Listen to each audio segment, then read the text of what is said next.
Hello ನಮಸ್ಕಾರ. ಇದು Manju's kitchen. ಇವತ್ತಿನ ಸ್ಪೆಷಲ್ ಗಸಗಸೆ ಪಾಯಸ. ಇದಕ್ಕೆ ಏನೇನು ಬೇಕು ಅವೆಲ್ಲ ನೋಡೋಣ ಬನ್ನಿ. ಒಂದು ತೆಂಗಿನಕಾಯಿ ಫುಲ್ಲು ತುರಿದಿಟ್ಕೋಬೇಕು. 50 ಗ್ರಾಮ್ ಗಸಗಸೆ, ಒಂದು ಉಂಡೆ ಬೆಲ್ಲ ತಗೊಳ್ಳಿ. ಗಸಗಸೆನ ಸಣ್ಣ ಉರಿಲಿ ಉಟ್ಕೊಳ್ಳೋಣ. ಪಟ್ ಅಂದ ತಕ್ಷಣ ಸ್ಟವ್ ಆಫ್ ಮಾಡಿ ಒಂದು ಸಣ್ಣ ಗ್ಲಾಸ್ ನೀರಲ್ಲಿ ಬೆಲ್ಲನ ಹಾಕೊಂಡು ಕಲಸ್ಕೊಳ್ಳೋಣ.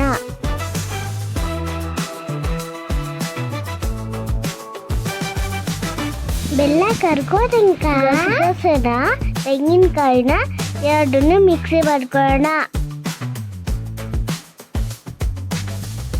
ಫುಲ್ ನೈಸಾಗಿ ರುಬ್ಕೋಬೇಕು.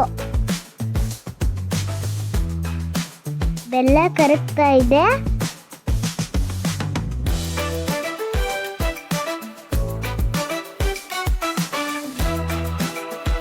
ರುಬ್ಬಿರೋ ಮಿಕ್ಸರ್ಗೆ ಬೆಲ್ಲದ ಪಾಕನ ಫಿಲ್ಟ್ರ್ ಮಾಡ್ಕೊಳ್ಳೋಣ.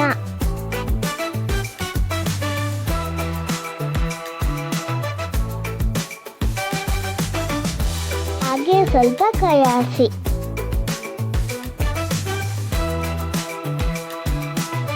ಸಣ್ಣದಾಗಿ ಕುದಿಯೋಕೆ ಸ್ಟಾರ್ಟ್ ಆದಾಗ ಸ್ಟವ್ನ ಆಫ್ ಮಾಡ್ಕೊಳ್ಳೋಣ.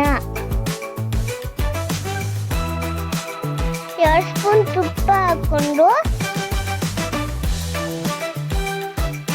ಗೋಡಂಬಿ ದ್ರಾಕ್ಷಿ ಹಾಕೊಂಡು ಫ್ರೈ ಮಾಡ್ಕೊಳ್ಳೋಣ.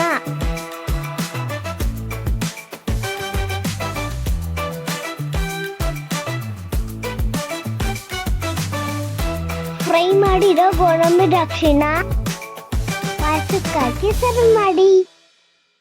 ಎಮ್ಮಿ ಗಸಗಸೆ ಪಾಯಸ ರೆಡಿ.